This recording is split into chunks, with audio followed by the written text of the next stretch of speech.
everybody's attention, we're going to go ahead and get ready to get started. First thing we'd like to do is everybody can stand for this pledge. Pledge allegiance to the flag of the United States of America and to the republic for which it stands, one nation, under God, indivisible, with liberty and justice for all.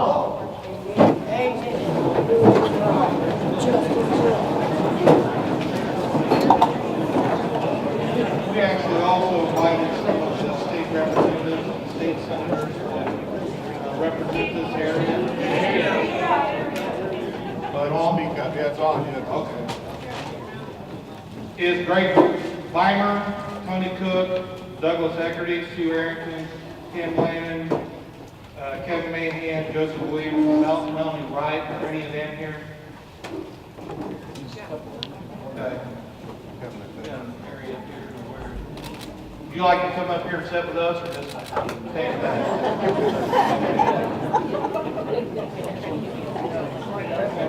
And we also sent out to IDEM. Is anybody here from IDEM? I see sit back there now. What I'm going to do, I'm going to hand the mic over to our attorney. He's going to go over the rules and regulations of this meeting. Hopefully we can keep it civil.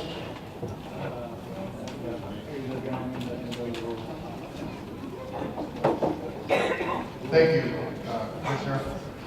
The commissioners have decided on the rules for the meeting and the rules for speaking. All persons requesting to speak at the meeting shall be required to sign the speaker registration sheet and will be called in the order in which they have signed the sheet. There is no obligation to speak if someone has signed the speaker registration sheet, and they may waive their opportunity to speak.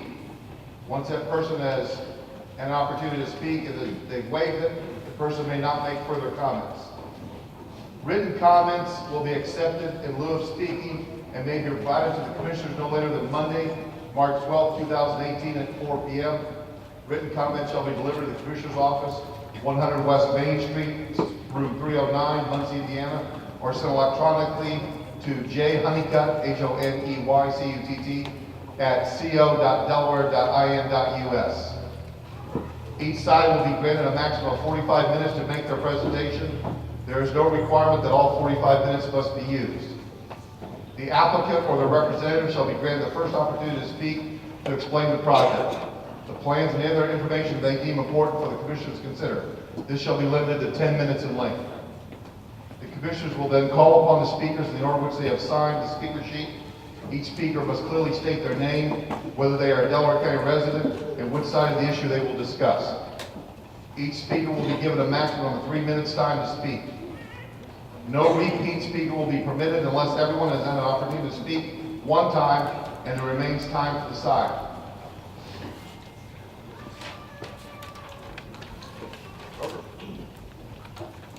There will only be one repeat allowed for all speakers. If there is a spokesman for the side opposing the applicant, then that spokesperson will be granted a total of 10 minutes of time to provide the information to the commissioners. Only one spokesperson per side. The 10-minute time limit is part of the overall 45-minute presentation time. Comments which are duplicative or repetitive will be deemed out of order by the commissioners, and the speaker will be asked to stop. Any speaker that is not courteous, is argumentative, accusatory, or insulting will be deemed out of order and asked to stop. Any speaker deemed out of order for any reason will not be granted an opportunity to make any further presentation. All documents provided to the commissioners for their review shall have a copy for each commissioner and one for the record. I have the record file right here. The meeting will conclude as promptly as possible, regardless of whether speakers are still wishing to speak. The meeting may conclude further if all speakers that have signed up have been called upon. So the first speaker will be Rhett Light, who is the applicant, and he will have 10 minutes.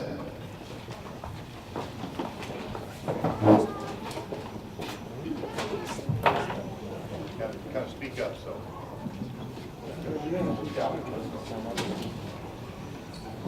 Good evening, everybody. I'm Rhett Light. This is my wife and my daughters, Taylor, Haley, Megan, and Kaylin.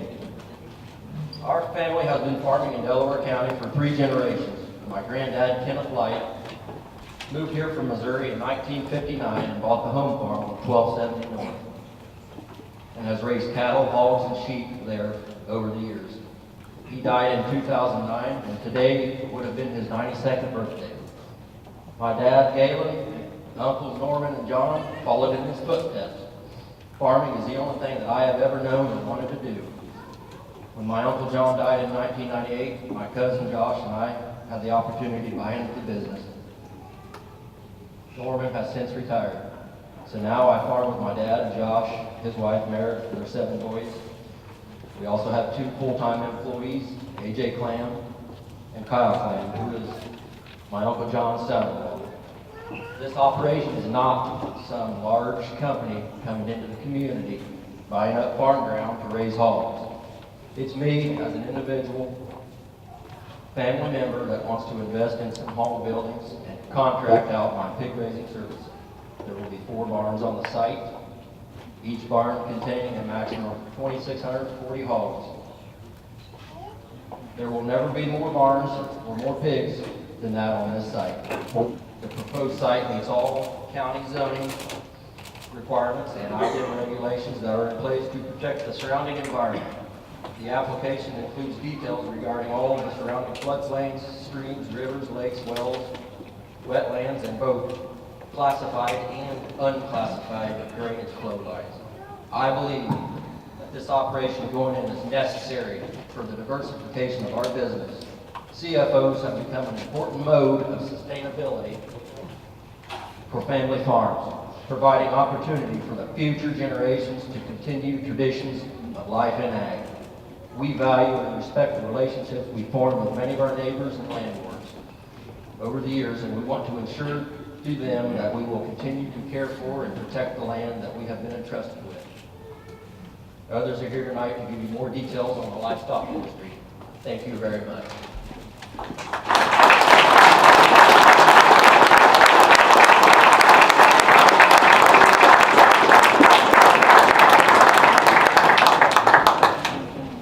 Thank you, Mr. Light. Now, on the speaker sign-in sheet, the first person listed is Gary Alexander.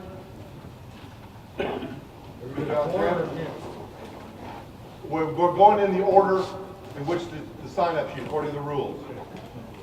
So you'll need to state your name, Delaware County resident, and whether you're for or against the project, okay?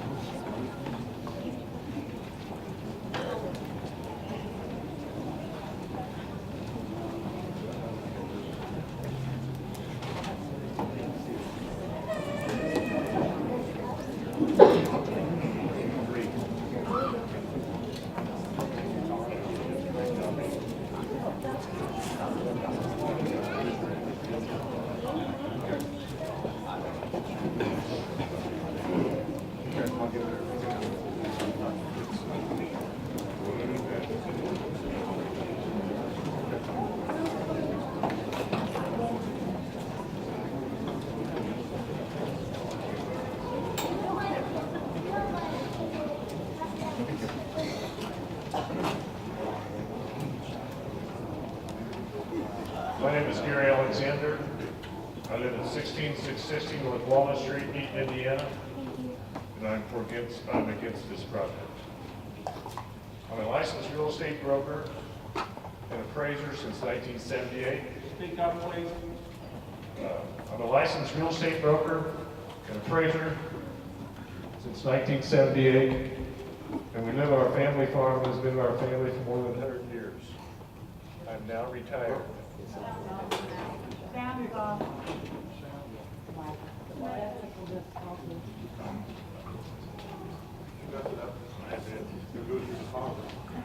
Hello?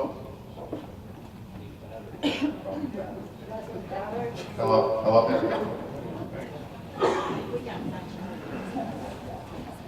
Let's see where am I. Anyhow, as far as property values,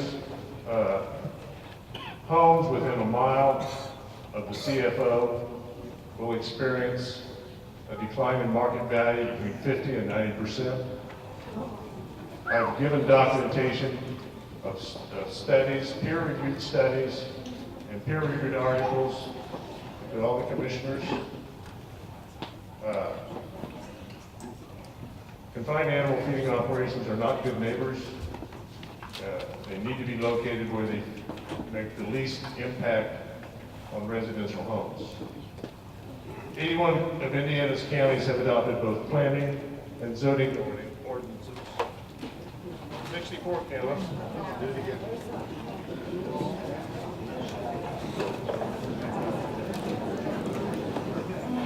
Hello, hello?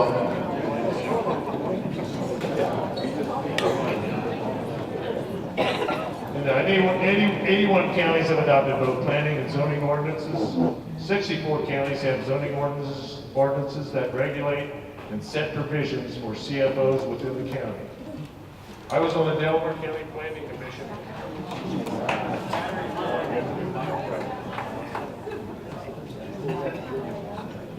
I don't know. Drive that. We have to holler. Red light on? Yeah, maybe. It's going off now. Hello? There. Then the battery, I don't know the battery. I was on the Delaware County Planning Commission from 2007 to 2009. While on that commission, I was on the CFO's CAFO Agricultural Committee, and for 2 years, we developed a comprehensive zoning ordinance to regulate CFOs within Delaware County. Myself, Bill Whitehead, Lance Lilly. We can't hear you. I don't know what to do.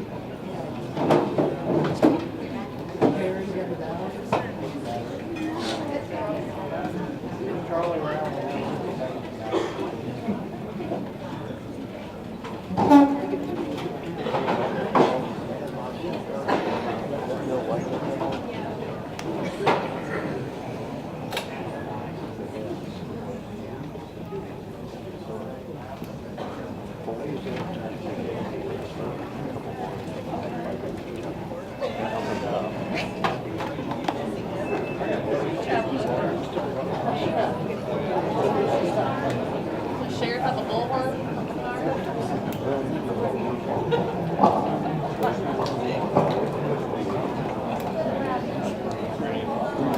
Hello?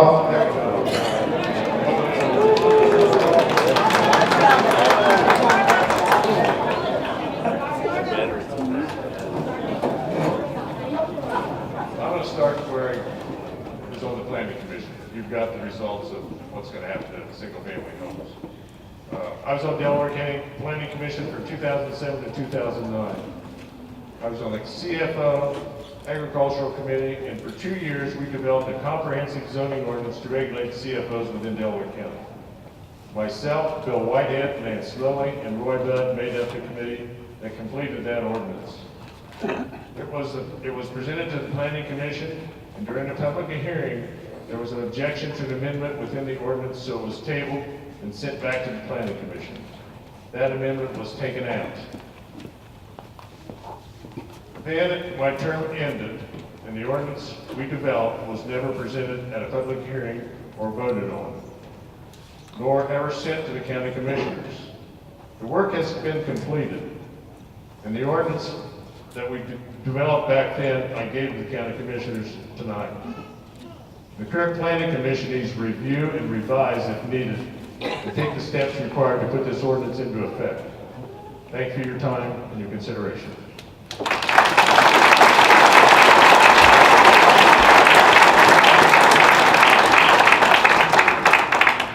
Next on the list is Duke Campbell.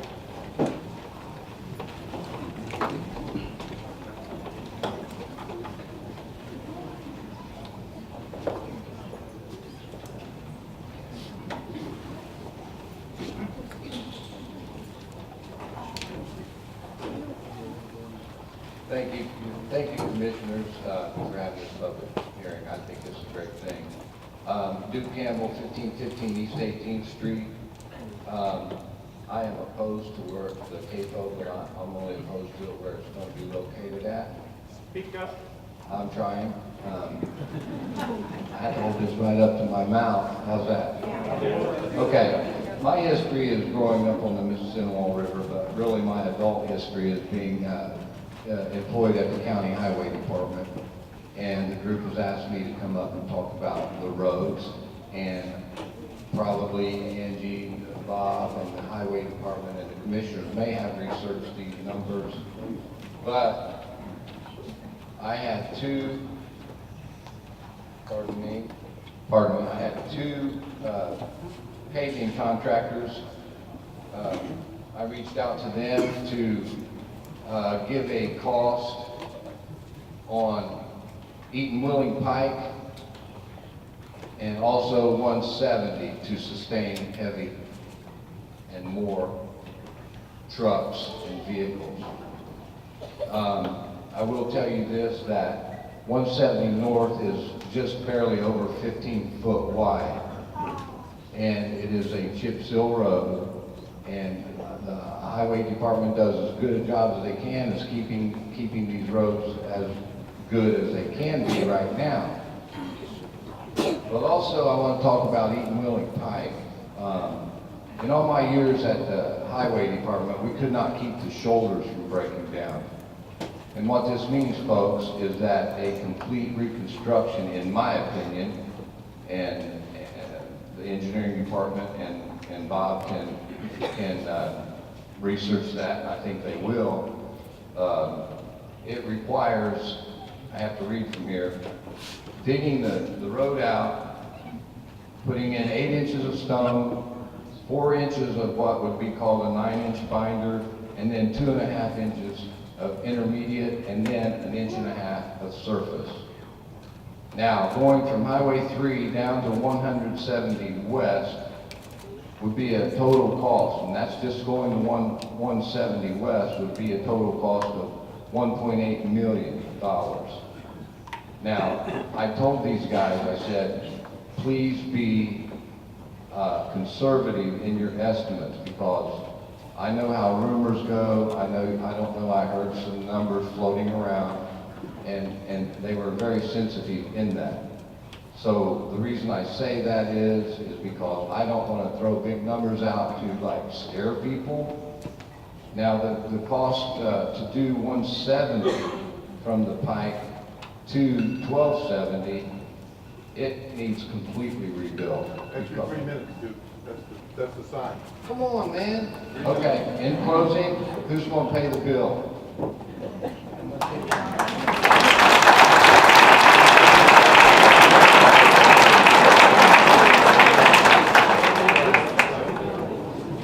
Next on the speaker list is Jenny Irving.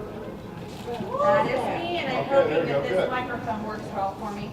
My name is Jennifer Irving. I'm a concerned Delaware County resident, and we've lived here, raised our family here, and I'm against this project.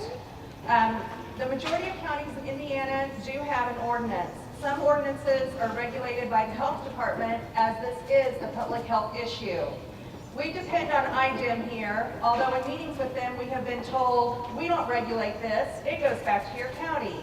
So why is this Flatford County resident wanting to build in our county? So how does IDEM work? They have 2 inspectors for 92 counties. The operator will self-monitor and report monthly for the life of the building. IDEM inspects twice the first year, then once again in 3 to 5 years, and keeps records for 5 years. The operator will be required to perform and report a field test monthly. IDEM's permit process and overlook appears to only extend to 300 feet from the facility. No stamped professional engineer drawings are in this $100 application, and IDEM rules have not been updated in 10 years, despite the growth of these industrial facilities and environmental science. No IDEM engineering inspection takes place until the pits are poured, and then it is pits only. This is not a state-of-the-art facility. IDEM admitted that it was primitive by today's standards, and this operator has never raised hogs and won't own them. Any water running off the property is a stormwater management issue. Farm field drainage maps do not exist unless it is a county-maintained drain. There are many possibilities here for pollution into the Mississinawa River Basin, which is already compromised. The EPA 2008 rule, which would pertain to air quality and this operation, is currently on hold until May. Problems with the spreading of manure? Call the state chemist. A visit may only take 2 weeks. IDEM will respond in an emergency only. There are certainly more regulations for human waste disposal than raw animal waste. Royerton could not have septic tanks due to health concerns, but here 4.3 million gallons of manure and all its pathogens would be spread annually. The average pig produces 10 times more fecal waste than a human. Farmer Vic Sprong, who had 5,700 hogs, was fined $5,200 in 2003 for manure running into Pipe Creek. In 1999, John Tylan of Eaton was fined $21,000 by IDEM for not complying with self-reporting and a manure spill. Eventually, 4.5 million gallons of manure went into the Mississinawa, and in 2009, 4.9 million gallons of manure was hauled away from this defunct farm by IDEM. This cost the taxpayers $405,000 and tore up Eaton Albany Pike. That is 1 year's worth of manure from this operation. I'm sorry, your 3 minutes are up. Do not permit this. Remember, hogs don't vote.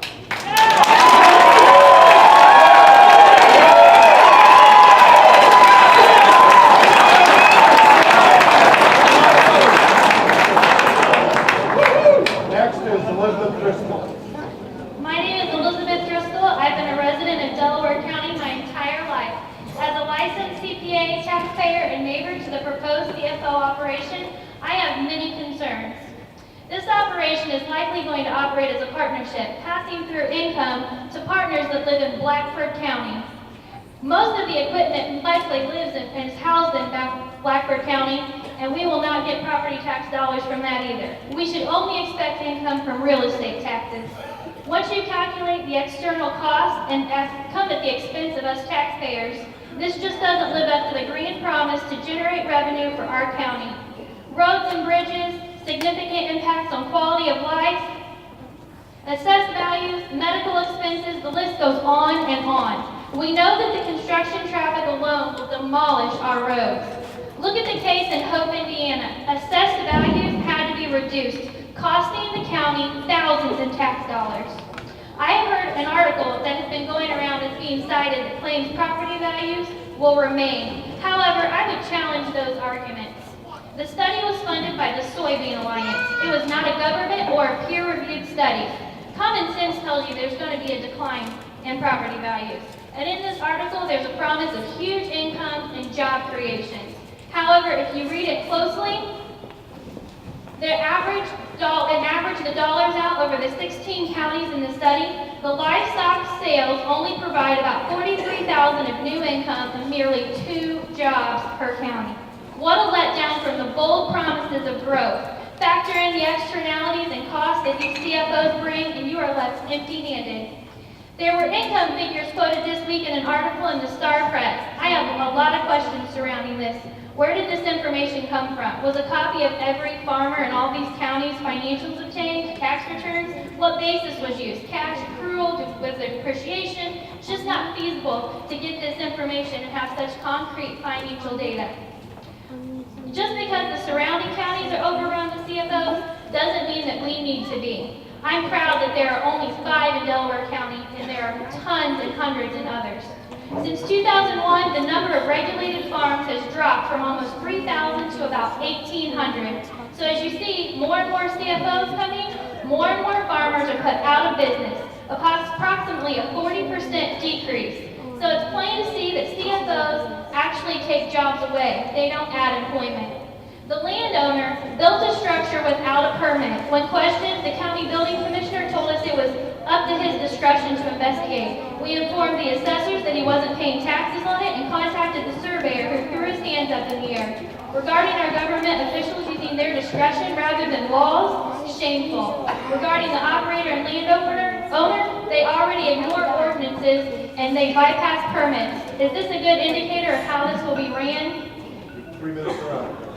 Do not permit this.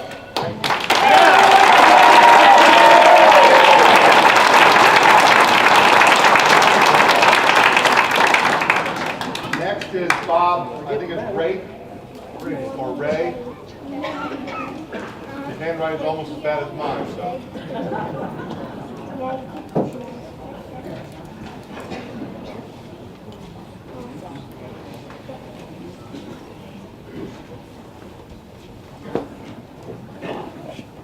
My name is Bob Ray. I live on 1270 North, approximately 800 feet from this proposed gate. Within approximately 3 miles, 3 counties radiate out, but only one had to be notified. The legal rights of the others are ignored. We have, Delaware County has 392 homes. Blackford County has 282 within a 3-mile radius. Grant County has 335. That's 1,009 homes in this area. And this map shows all of those figures. You're welcome to take a look at it. Thank you.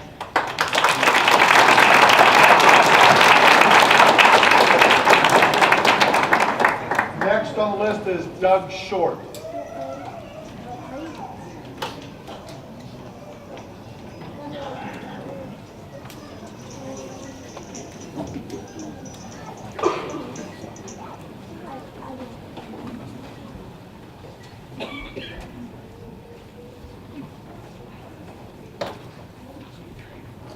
I'm a Delaware County resident and have been for 59 years.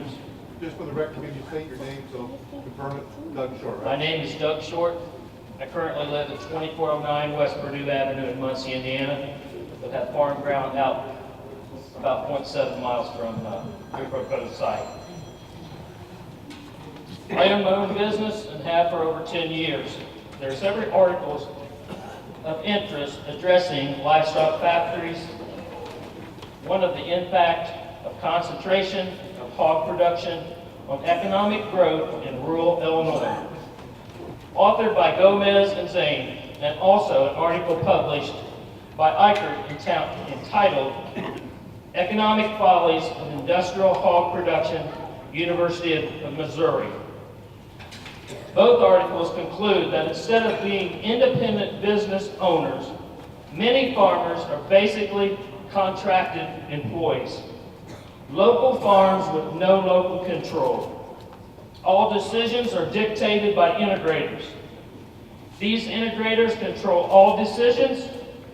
For example, they decide the design of the confinement building, equipment, feed, who to purchase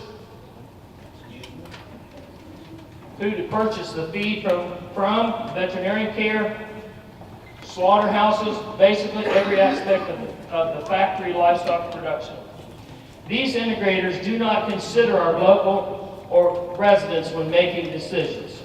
Rather than create jobs for local economy, this system of vertical integration focuses on maximizing corporate profits. I am very concerned that the profits from this operation will reduce local jobs, basically due in part to the highly mechanized nature of production of livestock in a factory-like setting rather than the more traditional farm setting. In fact, studies show that every CFO worker replaces nearly 3 independent family farms. And what jobs do exist on CFOs typically come from low wages and undesirable working conditions.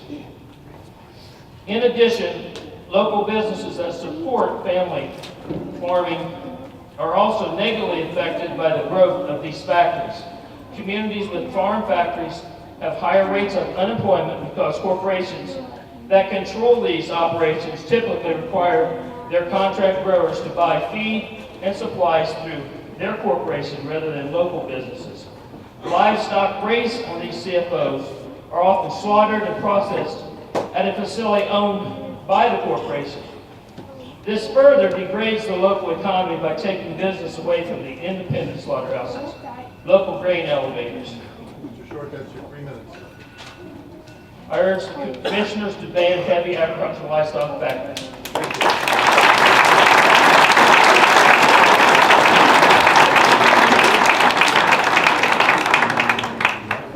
Next, we have Connie Ray.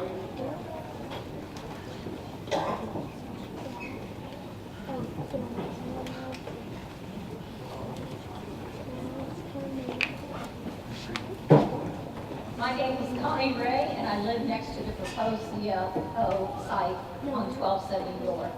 We live in a beautiful area with 7 communities approximately 3 miles around the proposed site, with an estimated 2,523 residents. We are painfully aware that a huge industrial hog farm is proposed for our area.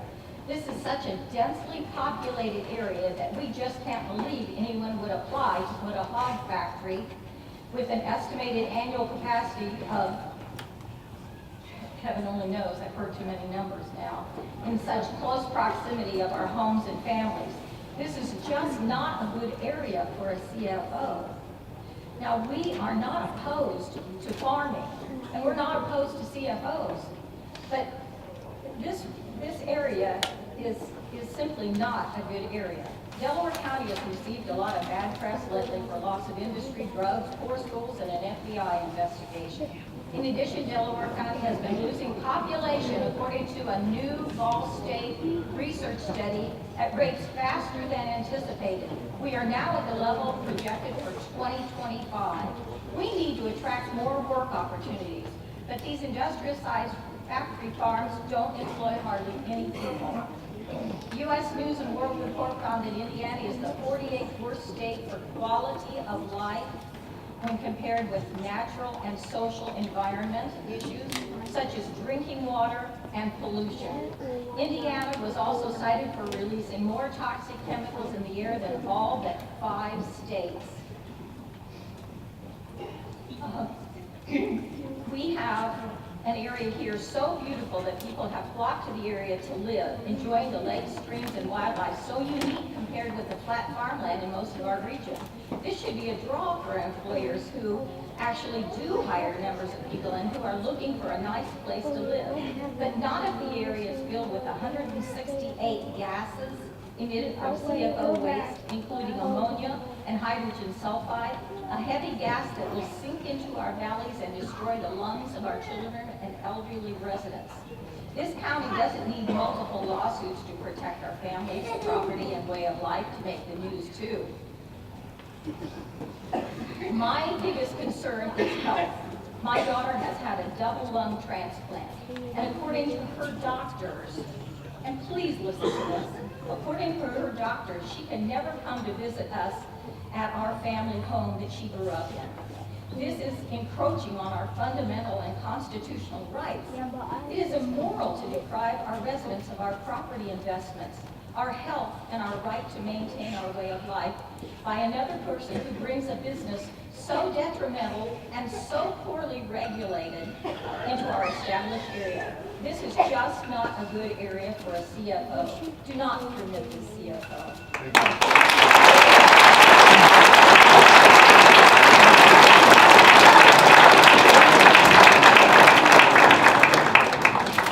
Next on the list is Lori Hyatt.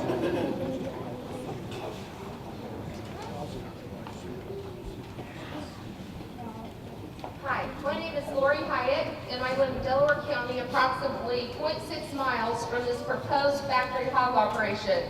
I'm passionately opposed to this because I am a 2-year cancer survivor, and I do not want or need to breathe any harmful carcinogens from this low-tech operation. I am reading this letter today on behalf of Dave Ring, who lives near Albany and owns the downtown farm stand and is also running for state senate. I'm writing on behalf of the citizens of the Eaton-Wheeling rural area of the county and to talk about the confined animal feeding operation.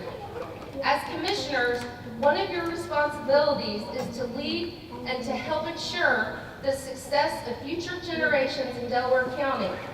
We have basic, fundamental, human, and constitutional rights at stake.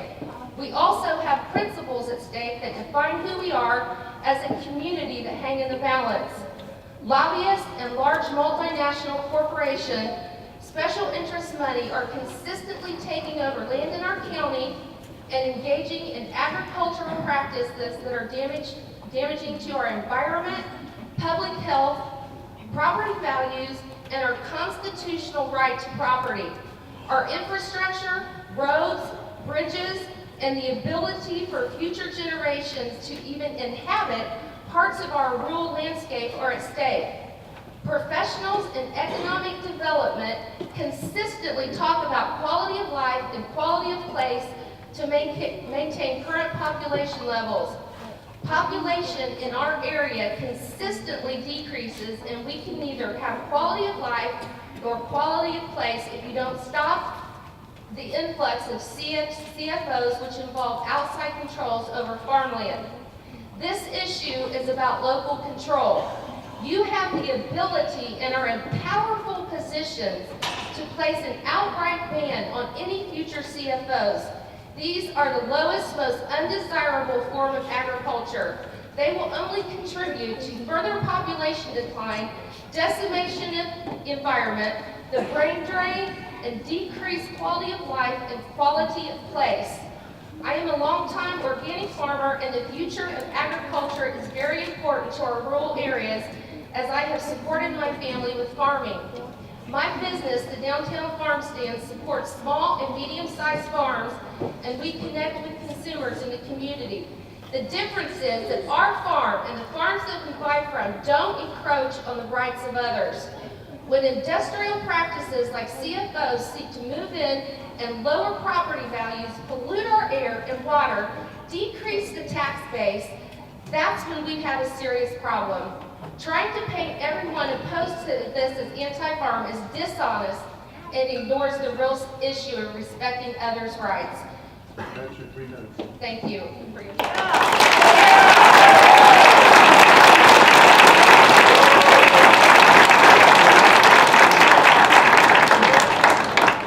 Next is Cindy Short. Hi, I'm Cindy Short. I'm a Delaware resident, taxpayer, and voter. I am a clinical laboratory scientist that has over 25 years experience testing in the medical facility. I'm here tonight to tell you I'm against this, and my family farm is located 0.7 miles from proposed site. It was my grandfather's, and I hope one day it will be owned by my grandchildren. I am not against farming. I'm against industrialized farming. CFOs operate as heavy agricultural industries, and they subject our local residents to pathogens that can result in serious conditions, health conditions. A common procedure used by CFOs are to administer subtherapeutic antibiotic doses to undiseased animals. Why? To enhance unnatural rapid growth, reduce stress, infections, decrease mortality rates. They purchase about 80% of the large pharmaceutical companies' antibiotics, and 70% of all CFOs employ this practice. 100% of Indiana CFO farmers do this. Let me tell you, this is the antibiotics they use. Penicillin, streptomycin, bacitracin, amoxicillin, Cipro, everything that's used to treat humans. Hogs don't metabolize these antibiotics, and so guess what? They excrete them in their manure. 10,000 hogs equals 4.3 million gallons of manure. They defecate into these pits, and they're anaerobic. They decompose into bacterial sludge. They apply this to farm ground surrounding my farm, and I don't want my children to be exposed to this. The type of pathogens that you'll know that scientists have proven that's in this manure: anthrax, E. coli, salmonella, clostridia, tetanus, histoplasmosis, ringworm, giardia. Is that what you want for your children? I think not. These operators inform you that they use organic fertilizer for the growth of plants and soil enhancement, but they forget to mention all the 150 pathogens that is in that manure. And guess what? After they apply it and it rains, this Frankenstein sludge goes off and contaminates all of our waters, all of our ditches, and we can't even go outside. This is not what I want my grandbabies to be subject to Scientists have proven that antibiotics used in food-producing animals, this antibiotic-resistant bacteria to thrive. These susceptible bacteria are suppressed and they die. Guess what? MRSA. Have you heard of it? Superbugs. That's what this kind of farm will put to us. Scientists have proven superbugs are transferable to humans. I ask, why is it that industrialized agriculture is still treated as traditional farming?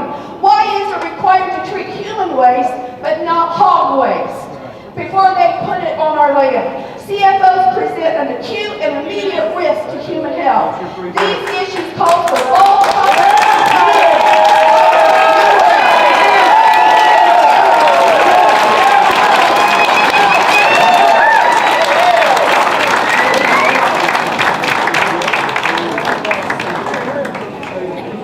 Next on the list is Angela Langford. I'm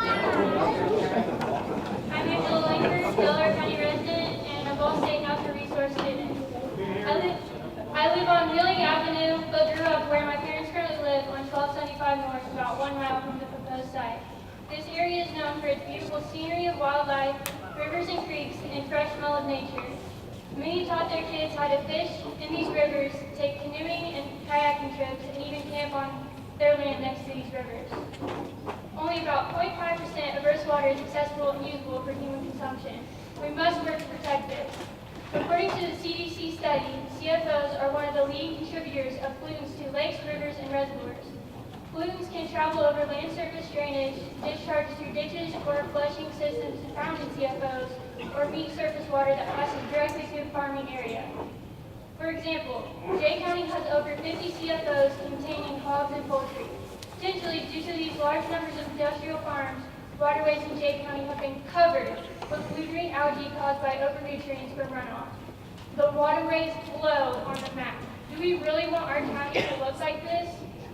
Near the proposed site, there are several waterways and ditches that all link up to Big Wood Creek and eventually the Mississinawa River.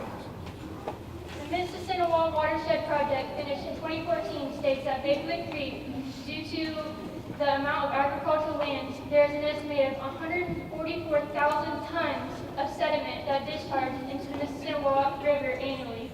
There are 8 CFOs in the sub-watershed that access points to the waterways. We don't want to contribute to a growing issue, we want to fix it. There are over 20 ponds within a mile radius of this proposed site and many ditches that drain directly into these. Fish kills are already a growing issue with these ponds. Lake Mohi, directly north of the proposed site, is home to over 100 people. Boating, fishing, and swimming are activities these homeowners take part in. Shamrock Lakes, just north of Mohi Lake, there are homeowners who love to do these same things. How much longer will we be able to enjoy our water before we too end up like Jay County, and due to the infestation of CFOs? Due to the site and application sites being mostly elevated, any contaminants will run off downhill. Rain, ponding, and frequent flooding create easy access for contaminants to reach nearby bodies of water, which is common in the area. Each rain, water from the proposed site runs downhill, falling along the road and into neighboring yards. We are not only worried about the site itself, but the application sites as well. Roughly 4 million gallons of manure will be produced and spread and or injected into the surrounding fields of Delaware and Blackford counties. I'll let you think about how much of that will end up into the waterways and groundwater that people drink. If allowed, this industrial farm, along with others that will surround our county due to the lack of ordinances, will make our waterways and water quality worse. How is it right that families can no longer enjoy the ponds, lakes, and riverside properties due to contamination? Please do not permit this. It's up to you. Pigs are the people.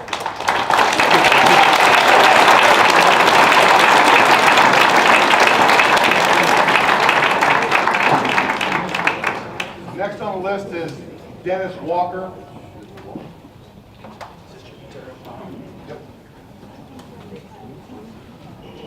My name is Dennis Walker, and I live on County Road 400 North in Blackford County. I've lived there all my life. I was a dairy farmer for the first half of my life, so I'm quite familiar with animal agriculture.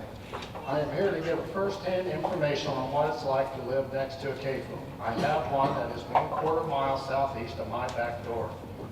It was built in 2010. It holds 8,800 head of hogs on top of 2 cement pits holding up to 3 million gallons of manure. Many of these people around the newly proposed building site have no idea what they're in for. When we were in this phase for the CFO behind my house, I had no one to counter the rosy picture the CFO engineer painted. We found out the hard way that most of the statements were totally false. But we quickly realized after the facility and our backyard started up, life would not be the same. As the weather warmed, we found we could no longer leave our windows open at night. Once the putrid odors got into the house, we could not get them out. No deodorizer can neutralize them, nothing can cover them up. We would have to wait for the wind to shift and then let the odors out an open window. Until then, we suffered. As summer came and the term dog days of summer took on a new meaning. When the sun goes down in these parts, the wind usually goes dead calm, unless there is a front in the area. When these wind calms, the exhausts from the hog buildings are trapped on the ground. As the fans spew out their exhaust, the fumes flow away from the buildings, arriving in my backyard long before sundown. The odors get so strong you cannot stay out in them. A number of times I have had to nearly strip at the back door so that the odors do not follow me into the house and immediately take a shower. Within months of the CAFO opening, I contacted a nationally known law firm to seek damages for loss of use. On the advice of our attorney, we started keeping an odor calendar. In June, July, and August of 2010, for instance, we experienced significant odors on 11 of the days of each of those months. This does not take into account times that we forget to mark them down. We had several occasions the odors actually made it into the house. Usually this was when the winds were blowing directly at us. After 7 years, we are still waiting for our day in court. If you have not had the pleasure of being downwind of one of these facilities, I urge you to take the time to get out of your office and visit one of these places, and then tell me if you would choose to live next to one. The people around this proposed site do not have a choice after all. They were there first. Feel free to contact me if you have any other questions.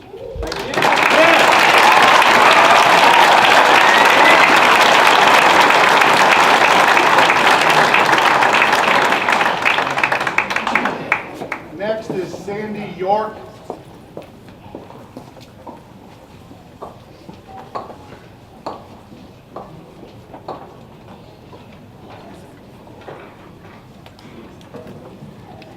My name is Sandy York. I live 7/10 of a mile south of the CFO site, and I passionately oppose this operation.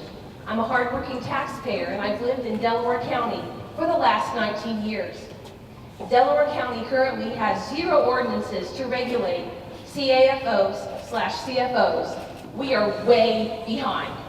These industrious operations are not defined in our ordinances and therefore cannot be issued building permits. Traditional family farming ordinances are not appropriate for industrial factory farms such as CFOs housing over 10,000 hogs. CFOs often put smaller, local family farms out of business. CFOs are prime examples of intensive agricultural land use. CFOs create industrial air emissions of toxic gases, ammonia, and hydrogen sulfide. The molecules in the air are literally sticky and cling to your clothes, house, windows, domestic animals, recreational ponds, and pools. And it's a stench you cannot get rid of. And it's not just stink, it's deadly gases. According to plans, there will be 32 huge fans running to disperse these toxic pollutants into the air that we are breathing. If these fans don't run 24/7, the pigs would asphyxiate and die. Yet it's okay to spread that into the air for local residents? By what standard? I personally suffer from chronic allergies and sinusitis. My health will be impacted by all the respiratory irritants that a CFO brings. So how do you weigh the importance? My pulmonary function or his pigs? These fans are noisy. We will experience industrial noise all around the clock. We'll also endure industrial traffic Who pays for the roads? Taxpayers. Other CFOs that operate in Delaware County do not have 40-plus homes within a half mile. They are not embedded in a populated residential area. And some of these CFOs tout technologically advanced systems. The proposed CFO on 1270 would lack in this area and be a low-tech facility. Low cost for high profits, but at whose expense? The supplies to build and operate this heavy agricultural operation will come from out of county as dictated by the integrator, not the operator. In fact, the operator is not a Delaware County resident, so he will not be impacted by this operation, other than financial gain for himself. Quality of life and land rights will be ripped away from approximately 200 residents within a mile of this proposed CFO. We need our local officials to protect us and protect our rights. Our purpose is not to stop agricultural progress. It's to change the ordinances in Delaware County. Thank you, that's your 3 minutes. Do not permit this CFO.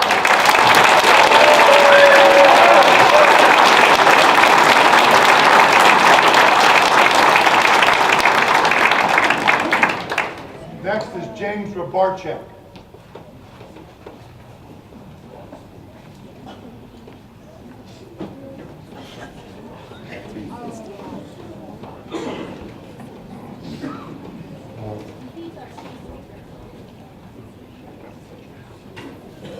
Hello, good evening. My name is James Rabarchek. I live on County Road 300 East and have for the last 37 years. The purpose of the Delaware County zoning ordinance is to improve the health, safety, convenience, and welfare of their citizens. Improve, not just maintain. Just how do 10,500 pigs do that exactly? Everyone keeps pointing to this, in case you hadn't seen it, the 303-page IDEM permit like it's the Holy Grail. Have any of the commissioners seen anything about air quality in that permit? 100 pages of the permit are religiously devoted to concrete construction to protect the pigs, but not a word about air quality, because IDEM's air quality division isn't even involved in this permit, despite the documented hazardous air pollutants. IDEM's job is to issue permits, not to protect communities. Mechanical ventilation are the only two words in this entire document, and only to protect the pigs from their own toxic air. This despite the fact that on April 11, 2017, the Washington, D.C. Circuit Court definitively ruled that these are indeed hazardous air pollutants. 4.3 million gallons of the worst waste imaginable will anaerobically ferment for 6 months in the pit, releasing tonnages of hydrogen sulfide, ammonia, methane, various nitrogen oxide, hundreds of volatile organic compounds, and particulate matter penetrating deep into the lungs, not to mention the massive amounts of aerosolized bacteria, growth hormones, and antibiotics. None of it to be breathed by the pigs, but only by the neighbors.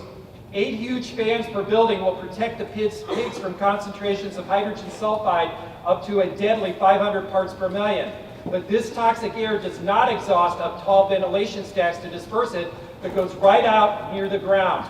This is a terrible sight, as it sits at one of the highest elevations in the county where everything runs downhill, especially heavy gas toxins like hydrogen sulfide and aqueous ammonia. Instead of using the Las Vegas principle that everything produced on the property stays on the property, these heavier than air toxins will flow at ground level directly into low-lying areas and into residents' homes. The pigs are safe, the people are not. These are life and death chemicals. Hydrogen sulfide deadens and ultimately destroys the olfactory nerves. You quit smelling it and think you are okay. People living near these will lose their sense of smell and taste. This is not 21st century high-tech science. This factory is not even required at a minimum to have a simple furnace filter over these fans to capture even the smallest emissions, much less best available control technology scrubbers. On Tuesday, IDEM again defended their decision that scrubbers weren't mandated, not because they didn't work, but only because they were cost prohibitive to the operator.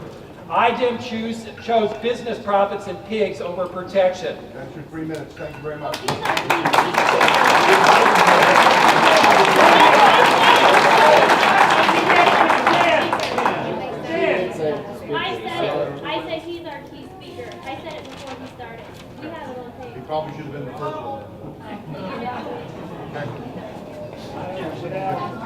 Plus, the bacteria and other chemical toxins can be aerosolized, travel long distances, and be deposited onto any surface. In Blackford County, I swabbed a Q-tip on the siding of a house and had it tested for animal fecal bacteria. It was off the charts. Where is our health department? Imagine this being in the grass that your kids play in, and on every surface you touch. It sticks to you. You bring it into your house. Everyone is worried about the lead smelter in South Muncie. That truly is concerning, but this is infinitely worse. Don't believe me? Oscar Mayer. If you don't believe me, listen to Oscar Mayer. Oscar Mayer recently started a campaign to market their meats as being nitrate and nitrite free. Some of you may have seen this on commercials. No nitrates, no preservatives, no byproducts. No, no, no. You heard that manure discharges high levels of nitrates and other nitrogen compounds into the air and water. Somehow, the IDEM permit still claims that the operator is unaware of any need to protect the environment or human health. Yet these very same chemicals were removed from a hot dog for very good human health reasons. How is it that a hot dog knows more about the science? Do not permit this at the site without any human safeguards. This is beyond primitive science or bad science. This is no science. The pioneers even knew better than to site a house over a latrine. This is putting a massive factory latrine over our houses. Right now, there isn't even a simple furnace filter or a commissioner to protect you and your family. Thank you.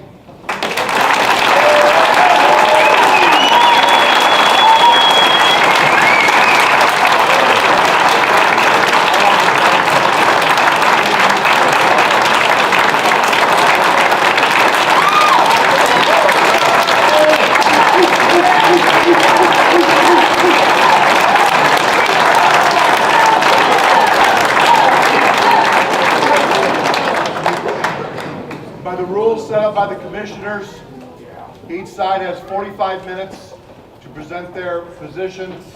The people that are against it have used 41 of those 45 minutes. The next person on the list is Tom Chalfant.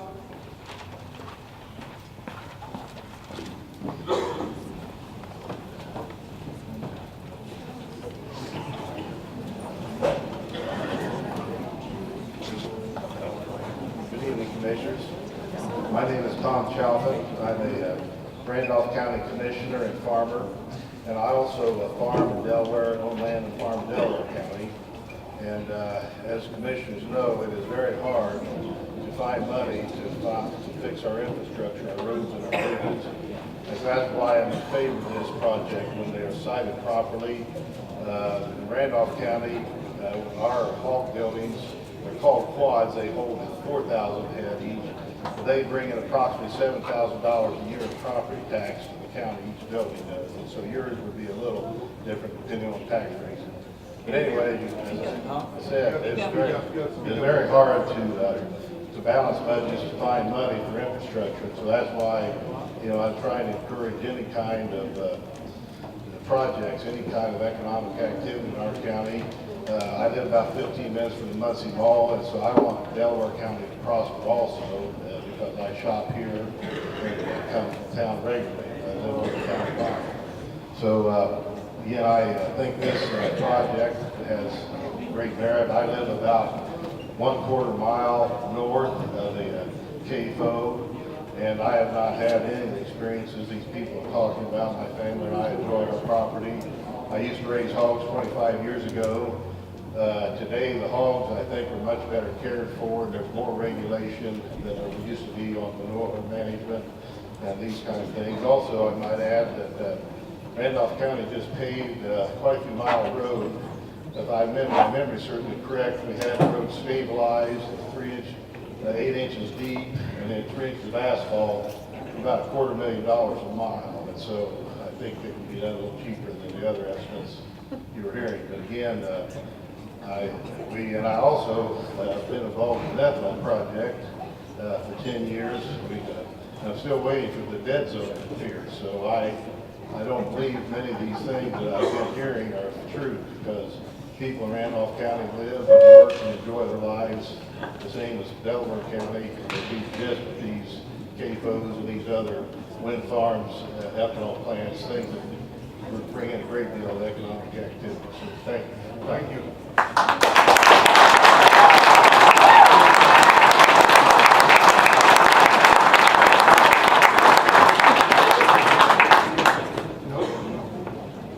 Next is Joe Russell.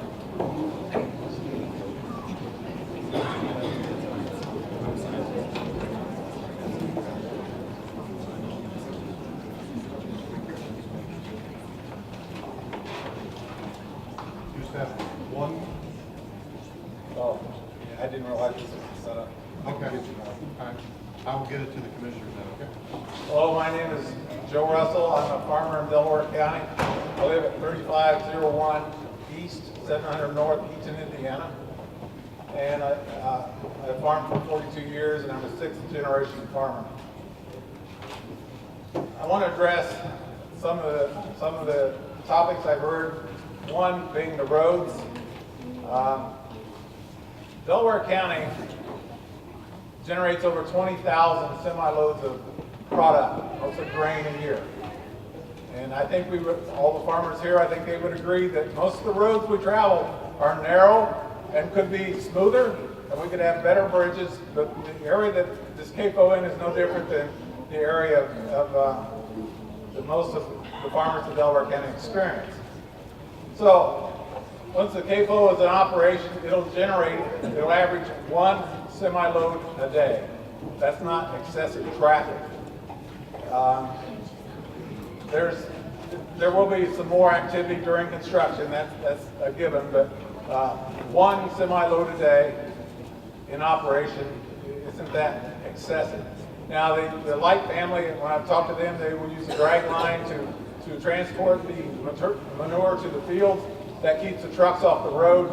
That's using technology in a great way. But I see a group of farmers here, quite a few farmers, and I want to say, I don't know a group of people that care more about their land or the water than this group of people, the farmers. They live on the land, they raise their family on that land, they drink the water, they eat the food from there. No one cares more about their land and the environment than that group. What about your neighbor? And I want to say that as far as the environment, to me, they're among the first environmentalists, and they've done that for generations. And many of them are multi-generations that have been here. And I'm proud to say I'm one of them. As far as the soils, I spent, before I came to the farm, I was a civil engineer specializing in geology. This site it's on the Cinnamon Moraine, which has very tight soils, which is great for keeping the material, anything from the CAFO from seeping into the water. It's terrible for residents there for leach fields and septic tanks because it doesn't percolate well.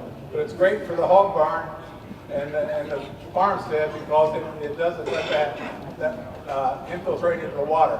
So that's a plus. And then as far as injecting the manure into the soil, that's great technology again because it eliminates a lot of the smell. The nutrients are attached to the soil where they'll be used by the plants, and they're put on by a management plan that utilizes them. Well, I'm in favor of this, and good luck to the decision. That's good now.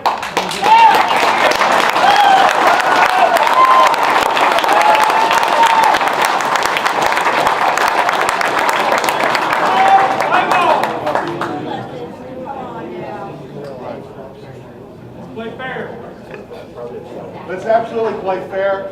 That includes comments while he's making, anybody's making comments on both sides. On both sides. Next is Jason Mock.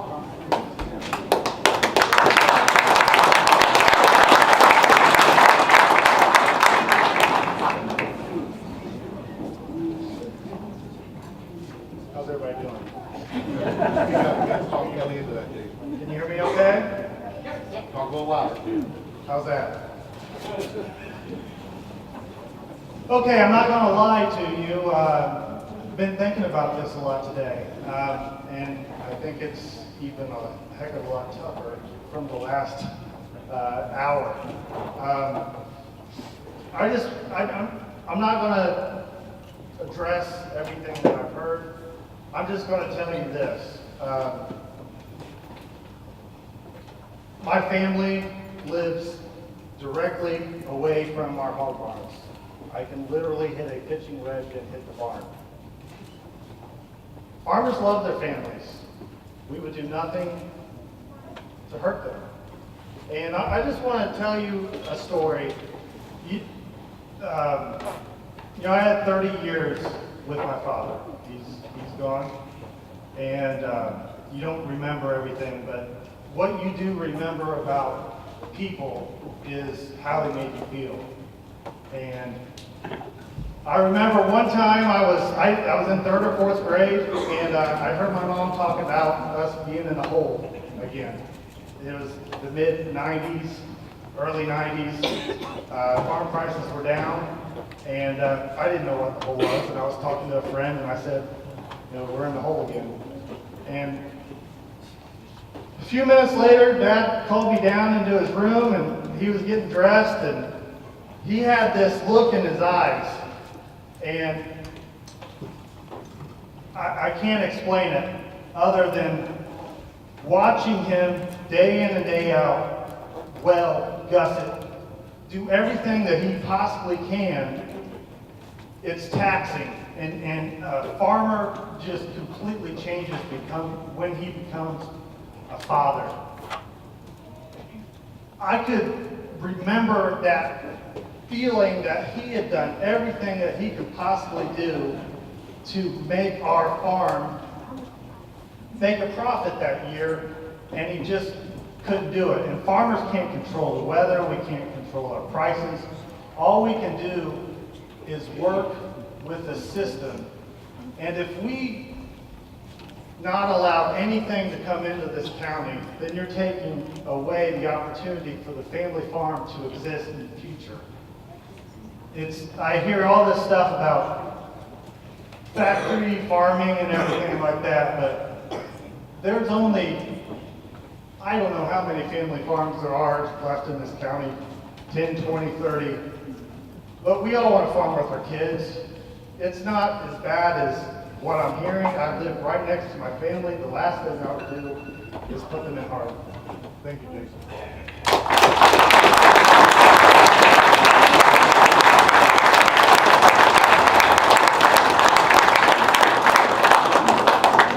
Next on the list is Mark Carter.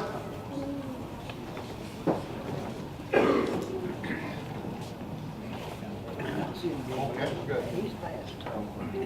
Get that? All right, great. Okay, that'll work too. My name is Mark Carter. I am a resident in Grant County, but I am the Ag and Natural Resources Educator with Purdue Extension here in Delaware County. And first of all, I'll put my Purdue hat on and say that Purdue does support and encourages the family farm in all forms of agriculture, whether it's commercial, row crop, livestock, organic. So Purdue offers a lot of information on CAFOs, on all types of farming, horticulture, and all kinds of agriculture. Anyhow, what I wanted to say was the research, the information that we offer is research-based. It's not based off of my opinion or somebody else's opinion. It's all research-based. If you don't know the true facts about these CAFOs, you can find anything on the internet. But you can go to Purdue and you can look up what the facts of these operations are. Now, I'm going to take my Purdue hat off and I'm going to put my farming hat on. I've been in a farming family my whole life. I've been around CAFOs, I've been around the farming families in Delaware County, and let me tell you, nobody cares more about you and your family their neighbors, their families, than the Delaware County farmer does. They care what's going in your water. They care about what's going in their, they're just trying to make a living just like you. But trust me, the Delaware County farmer cares about what goes on in Delaware County. That's it. Thank you.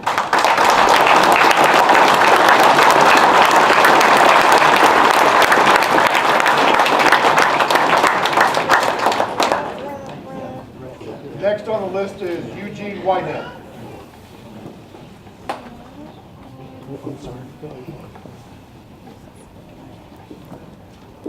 My name is Eugene Whitehead, and I live at 6615 East County Road 650 South here in Delaware County. Thank you, commissioners and county officials, for being here and listening to the community's comments.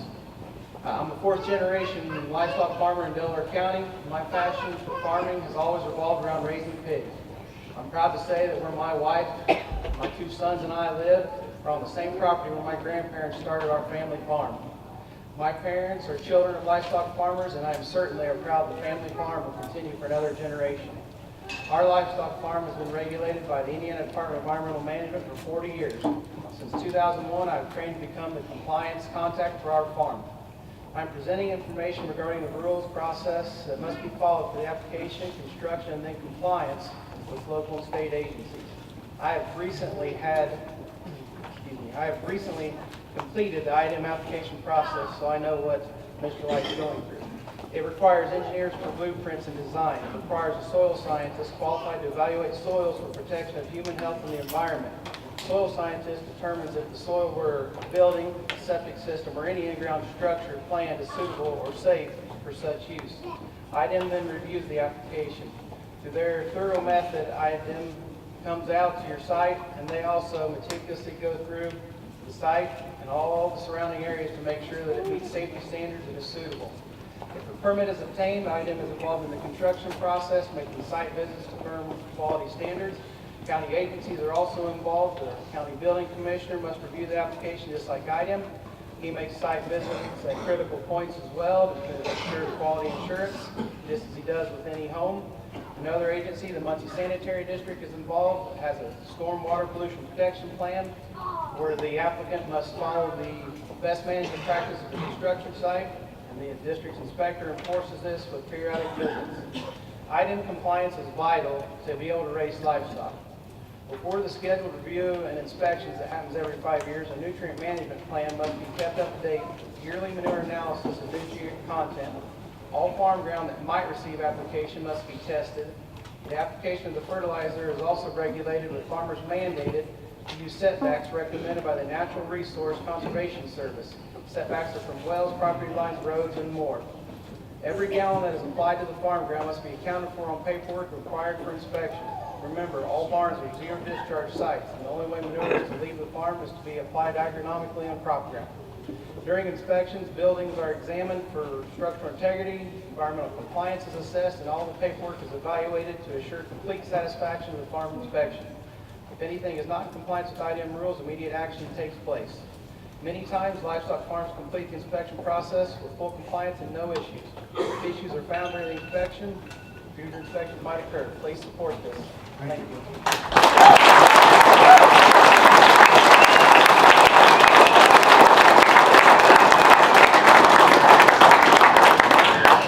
Now, according to the rules the commissioner set up, the opponents have one more speaker that can speak, and the proponents have about 5 more speakers. Anybody? I have a James and Patsy Slavin are the next ones in line. No, we accidentally signed wrong paper. Okay, thank you.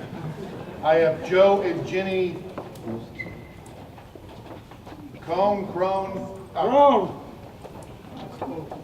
Much less than a lot of time tonight. I've already calculated that in. Joe and Ginny, is it Crone? Signed in there, okay. I have Meredith Light.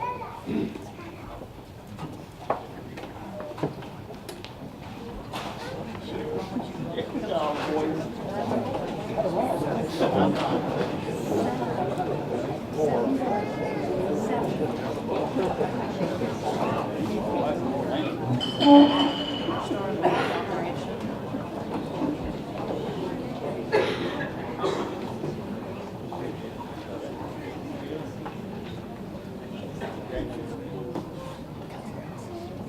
the record, my name is Meredith White. I live at 7020 North Nebo Road, Muncie, Delaware County. This is my husband Josh on the far left. These are our 7 boys. Yes, they're all ours. Didn't find any on the way here.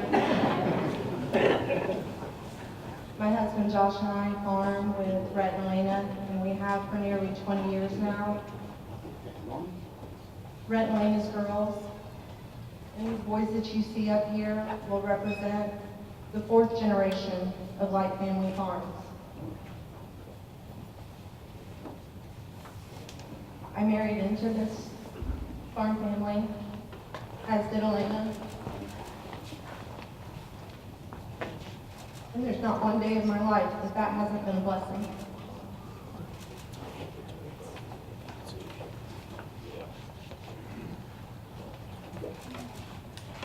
We've followed every rule, every suggestion, every guideline throughout this process that we've been instructed.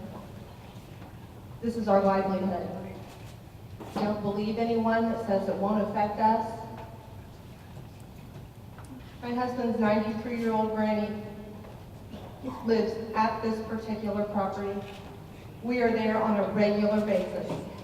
All our kids, the guys that work for us, my father-in-law, my mother-in-law, Rhett's dad, Galen, all of us, we're there at that property on a regular basis, multiple times a day. We drink that water, we breathe that air. We would never do anything to endanger the lives of our children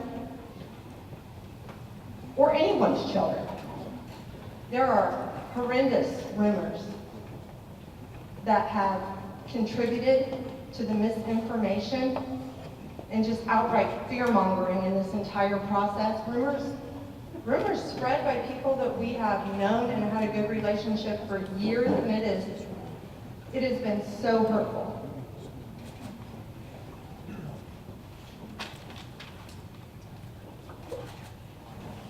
This was Rhett and Elena's decision to build these barns. I was indifferent to it at the beginning. Indifferent at the beginning of the process. I'm not anymore. All these farmers over here, and there's a lot of them, I look out here and I see so many people that typically, and just by the nature of farming, we are in competition with every single day of the year. That's how it works. But you know what? When they feel, as we do, that our livelihoods are being threatened, they come out and they work together. That's your 3 minutes.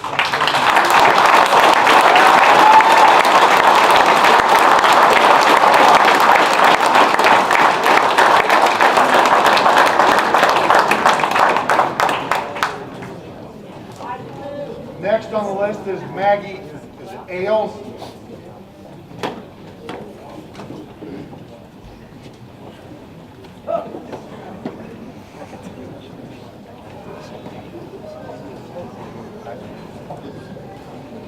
Taken by the t-shirt, this will be the last speaker for the people in opposition. Okay. My name is Maggie Ailes. I'm a Delaware County resident, have been for 50 years. I live an eighth of a mile from this proposed CAFO, and I am not for it. I'm a 10-year cancer survivor, and I'm not a survivor, I'm a maintainer, because it will never be gone. I like to live outside, I week off, I have grandchildren. We have 2 properties, and we watch how the land has changed, how the water has changed, how the runoff has changed. I've been on the internet just like everyone else has. Iowa can no longer have good land. North Carolina can no longer have good land. Ohio is shipping their shit to us because they no longer have the land for it. So now why do we want it? If it wouldn't hurt us, it wouldn't be a big deal. 10,000 hogs in the confined space, is not good. 10,000 humans in a confined space is not good. So you can't tell me, put up a tree, okay? I have 200 pine trees. Do you think that's gonna stop the stench? No, because I'm already getting stench from farmers, which is no big deal because we have a right to farm. But not 10,000 hogs. And not down the street from us, where we live, and where we have our grandkids playing in creeks, and our swimming pool. Can I sit out at night around our pool? Probably not. We don't know this for a fact, but I'm not willing to chance that to find out that, oh, wait a minute, it is a fact. And what happens if it's a fact? Then we're already done. So we have to stop it now before it becomes a fact. That's really all I have to say. I didn't have anything prepared. It's just talking from the heart. Thank you.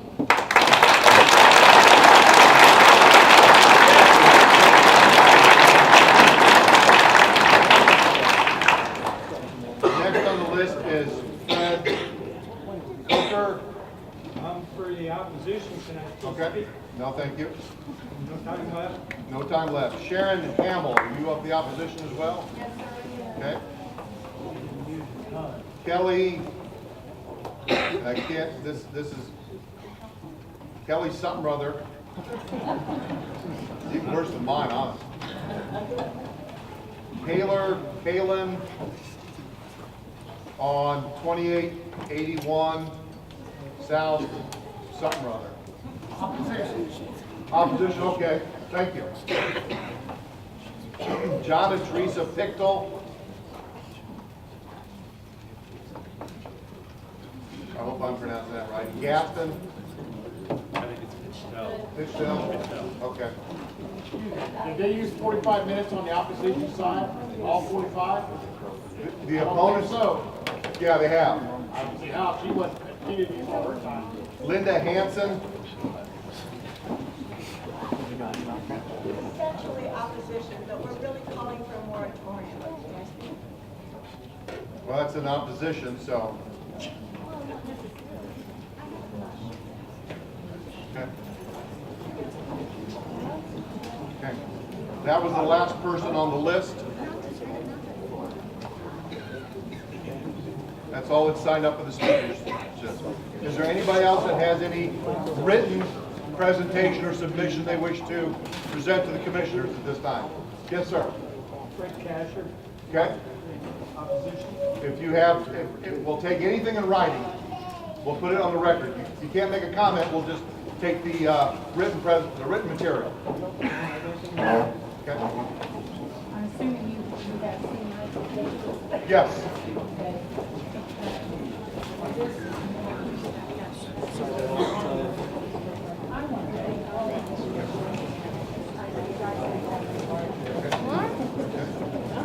Thank you. Anybody else have any written material? Since I didn't be able to say that.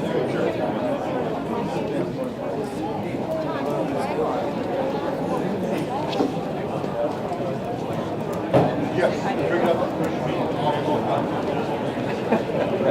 All right, if there's any other written material on either side, you can also deliver it to the commissioner's office by the end of business on Monday, which is 4 p.m. The commissioner's office is room 309 at the county building on the 3rd floor. The commissioners will consider the written material. I have a record here that I will put together for the commissioners. And if there's something you wish to email, you can email it to the commissioners, to their office manager, Jenny.